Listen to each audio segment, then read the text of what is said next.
Well, the light of the world has been in Tibet and China and India for a very long time.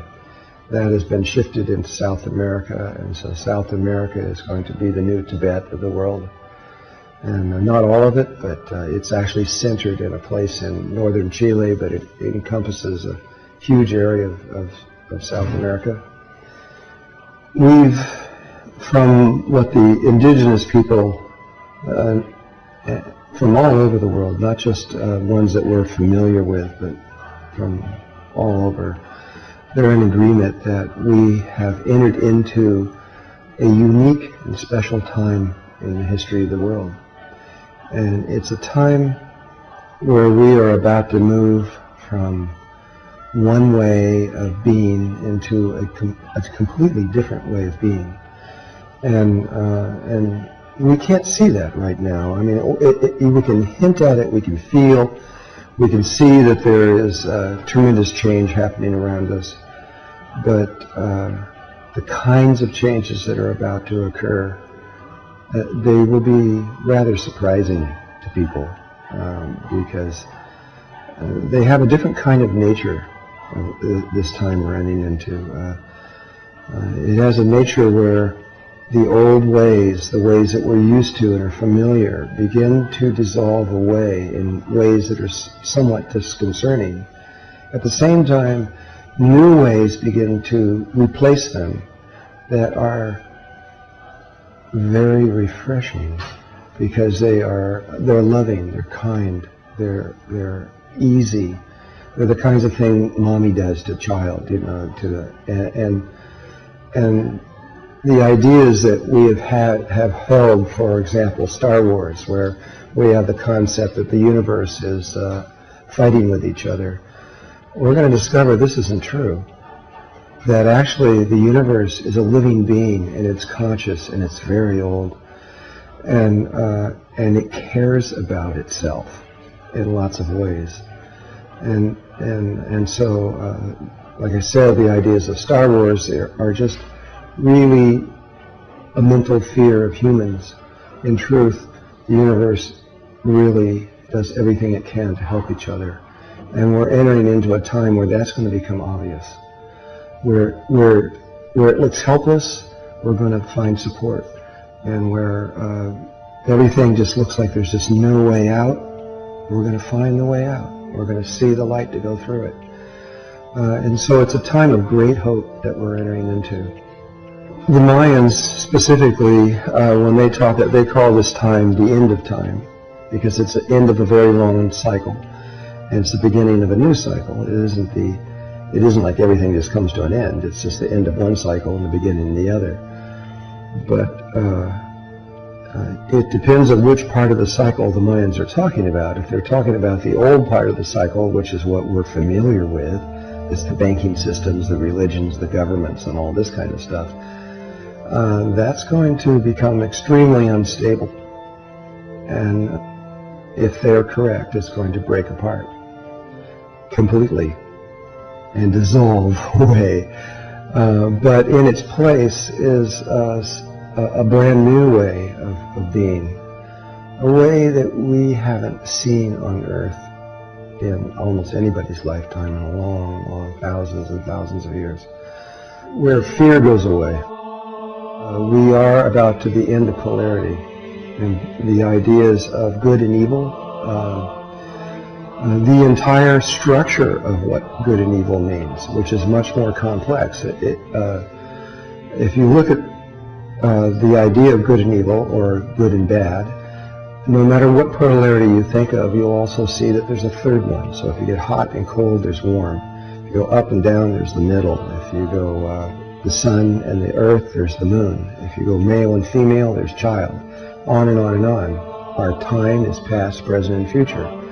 Space is X, Y, Z axis. And this is all a function of how we're interpreting the one reality. That one reality isn't going to change, but our consciousness is going to change, and when it does, we're going to drop that. We're not going to see that anymore, and instead we're going to see the unity of all life. And in the perception of that, when that perception changes, then it changes everything. And all our sense of lack, of need, or can't do this, or we have to heal, all those things go away. They just end. And we then realize that the whole universe is one living being. And there is only one spirit moving through everything, and one consciousness. The new way of perceiving enters into life on Earth, and we, in our lifetime, are going to experience this. I mean, right now, at this moment, in 2008, it just seems can't be. The world is crazy. You know, they're at war, they're trying to kill each other, the financial systems are ready to break apart, and on and on and on. But that's not what the ancient ones on this planet are saying. They're saying, finally, we are entered into this place, and we are about to see something brand new. It's really very old, actually.